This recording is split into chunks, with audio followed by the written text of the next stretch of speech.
In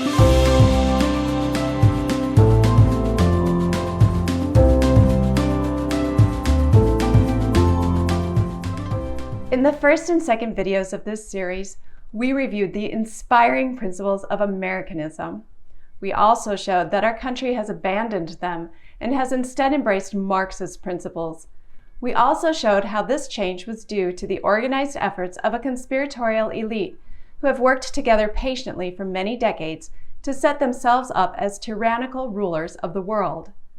The mission of Freedom First Society is to expose this conspiracy that targets our freedom and to reestablish limited government under the U.S. Constitution.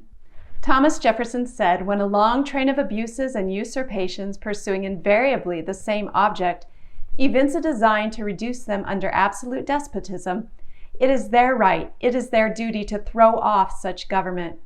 We have definitely witnessed a long train of abuses leading to the same goal of ultimately sinking the U.S.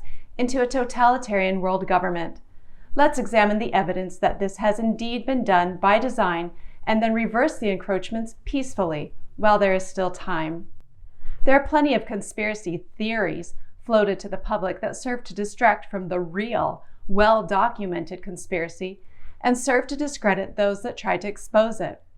Let's turn our attention to the facts, which were clearly laid out by former U.S. President Bill Clinton's professor at Georgetown University, Carroll Quigley. Professor Quigley wrote in his book, Tragedy and Hope, "There does exist and has existed for a generation an international Anglophile network which operates to some extent in the way the radical right believes the communists act. In fact, this network, which we may identify as the Round Table groups, has no aversion to cooperating with the communists or any other groups and frequently does so. I know of the operations of this network because I have studied it for 20 years and was permitted for 2 years in the early 1960s to examine its papers and secret records. I have no aversion to it or to most of its instruments. I have objected both in the past and recently to a few of its policies, but in general, my chief difference of opinion is that it wishes to remain unknown, and I believe its role in history is significant enough to be known." There you have it, a highly influential international network that operates like and cooperates with communists and plays a significant role in history, but wishes to remain secret. So secret, in fact, that the publisher suddenly halted the printing of Quigley's book after the first printing. This is the conspiracy that Freedom First Society works to expose. In the tradition of Robert Welch, the brilliant patriot upon whose work Freedom First Society is founded, we often use the term insiders to refer to this conspiracy or its agents. After all, if secrecy is so important to its operation, then exposure is the obvious way to shut it down.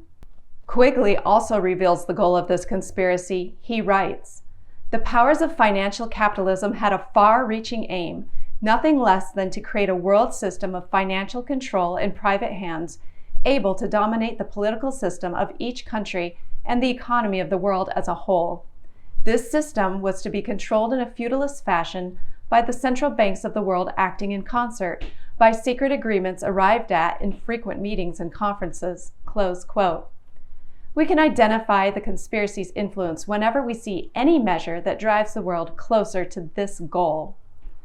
The insiders within the international banking system are the powers of financial capitalism that Quigley referred to. These bankers dominate the economy of the world through government debt. As collateral for loans, they insist on a voice in government, thereby accomplishing the goal of dominating the political system of each country. The U.S. government carries plenty of debt, with definite strings attached to these internationalist insiders. In fact, our Federal Reserve is one of the central banks of the world acting in concert with the international banking system, as Quigley described. This conspiracy has been around a long time. John Ruskin, a professor at Oxford University, held the belief that English-speaking people should rule the world. Remember that Quigley documented an Anglophile, which means English-loving network. Ruskin considered other races to be defined by ignorance and cruelty. He had a great influence on his students at Oxford and taught that they, in particular, should rule the world. Cecil Rhodes was a student of Ruskin who took Ruskin's teachings to heart. Supported by Lord Rothschild, an eminent international banker, Cecil Rhodes started his South African financial empire and became a diamond and gold mogul. It was Rhodes who established the round table groups that were at the core of the network described by Quigley. Rhodes' assets have long funded the Rhodes Scholarship Program, which has been instrumental in recruiting into the insider ranks many of the brightest young minds in the world. The conspiracy has had a controlling hand in U.S. presidential politics for the last century, as documented in Don Fotheringham's book, The President Makers, published by Freedom First Society. International banker J.P. Morgan influenced the election that put Wilson in the presidency. Colonel Edward Mandell House, chief agent of the international bankers, was Wilson's puppeteer. He was so influential, in fact, that Wilson said of House, "His thoughts and mine are one." What were House's thoughts? He revealed them in the book he authored, Philip Drew, Administrator, in which he champions socialism as dreamed of by Karl Marx. Many of the plans outlined in Philip Drew were implemented during Wilson's time in office, including the Federal Reserve and the graduated income tax. The conspiracy's goal to control the economy was advanced in the United States with the establishment of the Federal Reserve in 1913. This took our free market economy and put it under the control of a private bank, deceptively named the Federal Reserve.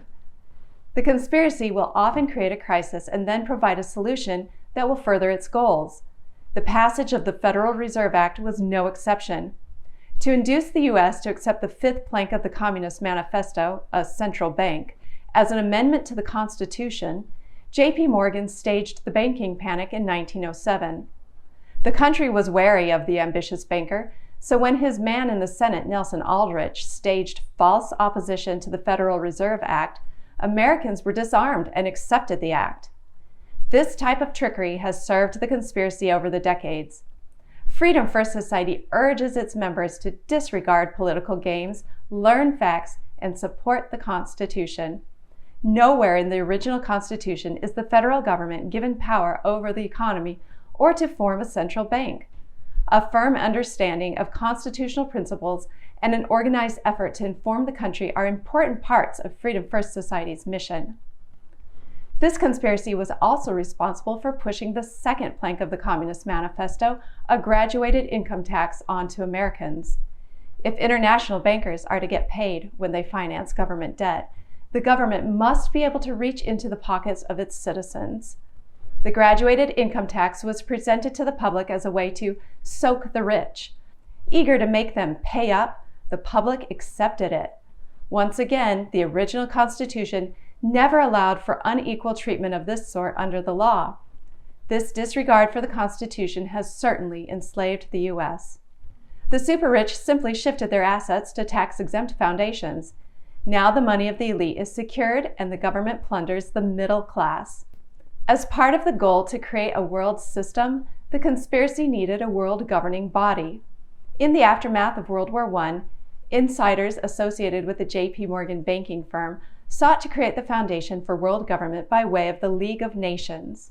The heroic efforts of a few convinced Congress of the danger of the League of Nations, and the U.S. refused to join. The conspiracy realized that they needed to prepare American opinion to accept the idea of world order, as they call it. Professor Quigley noted that Cecil Rhodes' roundtable groups expand their influence by creating front groups with them at the nucleus. He wrote, "In New York, it was known as the Council on Foreign Relations and was a front for J.P. Morgan and Company in association with a very small American roundtable group.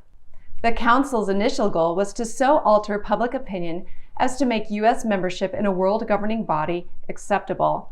The Council on Foreign Relations, the CFR, repeatedly claims to take no official position, yet from time to time their publications have openly championed its true agenda, namely world government." Quigley also spells out its true agenda. He wrote, "The Council on Foreign Relations is the American branch of a society which originated in England and believes national boundaries should be obliterated and one world rule established." After World War II, the conspiracy got its wish when the U.S. joined the United Nations. More than 40 of the American delegates to the conference that founded the United Nations were, or later would become, CFR members. confirming what Quigley wrote, that the conspiracy has no aversion to cooperating with the communists. Communists played an extensive role in the founding of the United Nations. In fact, a Soviet agent, Alger Hiss, served as executive secretary for the UN conference. The part he played was so great that the UN is sometimes referred to as the house that Hiss built. To aid its objective of creating a world with two classes, the rulers and the slaves, the conspiracy has formed or co-opted numerous organizations that have paved the way for world government. Several of the most prominent are Business Roundtable, the Trilateral Commission, the Brookings Institution, the Atlantic Council, the Bilderberg Group, the World Economic Forum, the Royal Institute of International Affairs, and of course, the Council on Foreign Relations. The influence of these organizations is far-reaching. For instance, the administration of every president is staffed with many CFR members, regardless of which party is in power. This is one way the conspiracy accomplishes its steady march toward world government. Quigley reveals more on the subject. The argument that the two parties should represent opposed ideals and policies, one perhaps of the right and the other of the left, is a foolish idea acceptable only to doctrinaire and academic thinkers. Instead, the two parties should be almost identical so that the American people can throw the rascals out at any election without leading to any profound or extensive shifts in policy. Then, it should be possible to replace it every 4 years if necessary by the other party, which will be none of these things, but will still pursue with new vigor approximately the same basic policies. This is why simply supporting your favorite political party will never set America back on track. Until the conspiracy is exposed, the American people will continue to be deceived, and those who love their country will continue to waste their efforts without addressing the root cause for the loss of their God-given freedom as established by our Constitution. For a more extensive study of the insiders, please read or listen to Freedom First Society's book, aptly named Masters of Deception. Dare to Call It Conspiracy reveals the more current workings of the insiders. Although it is a follow-up to Masters of Deception, this book is a great way to step into your study of the conspiracy. Please read and share all of Freedom First Society's publications that expose this conspiracy. Join in our organized effort to warn Americans of the plot against their freedom. As Jefferson said, it is our right, it is our duty to throw off a government that will reduce us under absolute despotism. We aim to do exactly that by opening the public eye to the workings of the insiders by way of education and organization, which we will discuss in the next video of this series. With a sufficient number of informed Americans, we can guide Congress to follow the Constitution. Together, we must wake the public before it's too late.